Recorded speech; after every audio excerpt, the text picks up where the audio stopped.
TIFU by never asking a dermatologist about my dry facial skin.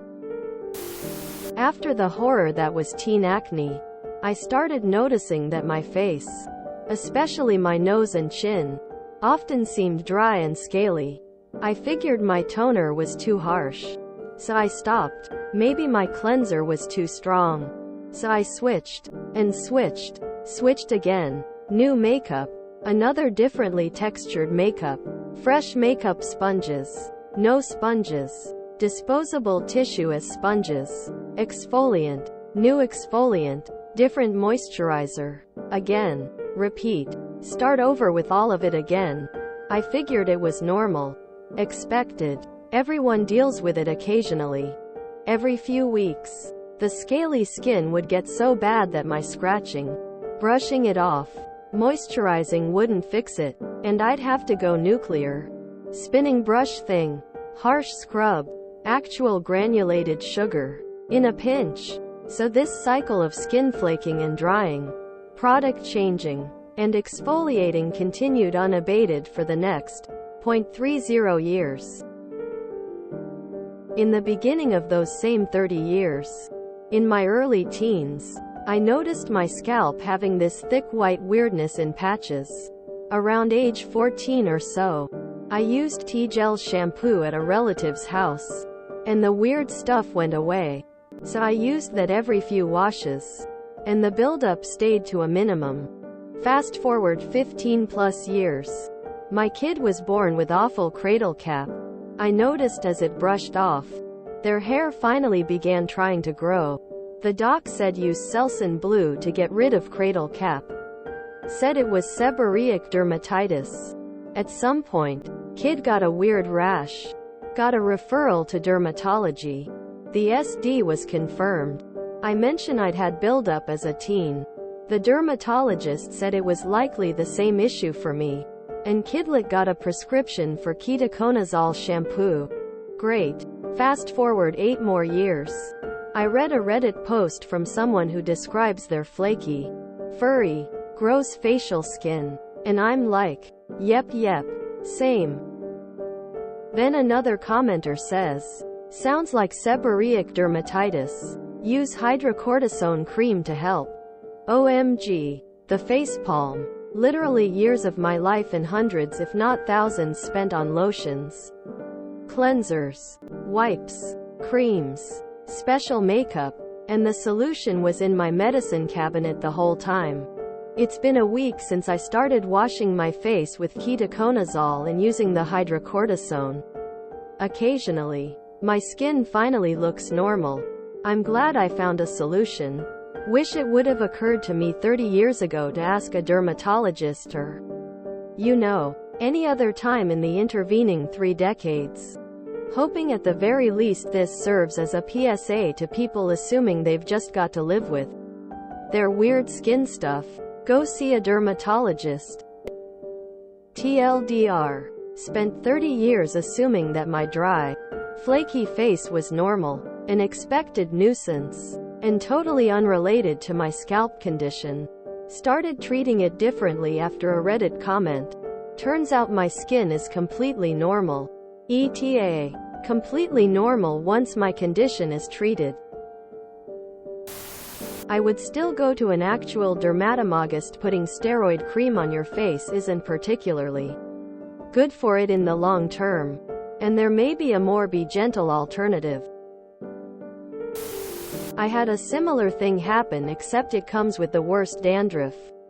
I have psoriasis, and actually rarely have to use RX Goop these days because I've got it so under control. If it is seb derm, the only thing I've found that really works is to watch your dietary intake. Allergies, gluten, histamine-high foods, and moisturize with squalene oil. I'm 100% sure I have seb derm and have had it for years, but it is untraceable following the steps above. Give it about a week. Also, don't take long hot-ass showers. No, don't take the corticosteroids. I have seb dem. I actually went to the derm as soon as I had my first flare-up. She prescribed a customized cream for me. It was 2% keto and some other stuff. It had to be made for me.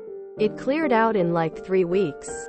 But I still have to exfoliate my skin once a day with Uriage Gel DS. Use heavy-duty sunscreen and avoid Jagermeister as that liquor flares my up. I have no idea why. Good luck. I also have this issue. Feels like my skin is allergic to being skin. Hydrocortisone cream and lotion works.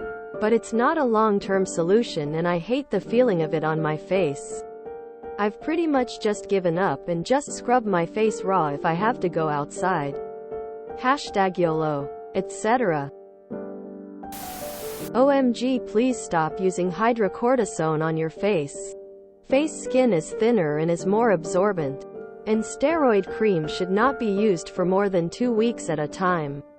If that, please look up topical steroid withdrawal. I'm going through it right now due to hydrocortisone use and I wouldn't wish it upon my worst enemy. I've been dealing with my eczema now for a few years ever since moving from a humid climate to dry desert climate and it's slowly taking over my body. I should probably see a specialist. Watch out for topical steroid withdrawal, it's the worst. Wait, so do you have a skin condition or not? Kissy face. Don't use ketoconazole unless it's been prescribed for you. It's antifungal and should only be used if you have a fungal yeast infection. Got an appointment today for dry skin and weird rash. Hopefully nothing serious. It gets used to hydrocortisone and steroids. You'll have to find alternative methods to change between unless you're lucky. I've had a similar problem, and in the end plain old Nivea Men face cream solved it lol. Go easy on the topical steroids. I had TSW, topical steroid withdrawal, and it is awful. Lasted 2 years. Shout out to ketoconazole SP shampoo. I had like a thing on my skin which would cause white spots all over my skin for the longest time. Like over a year. Doc gave me a ketoconazole cream but it didn't do the trick. Until I met a girl who dealt with the same thing as me and she said she got a ketoconazole shampoo. My doc prescribed me the shampoo which I used on my skin and it cleared it right up. I never has an issue since. Of all the things you tried, I don't see moisturizer listed. Also, if your skin is dry and flaky, exfoliation is literally the last thing you'll want to do. If you enjoyed this video, please check out our playlists full of similar content. Epic Haircast is like doom scrolling for your ears. Please like, share, and subscribe.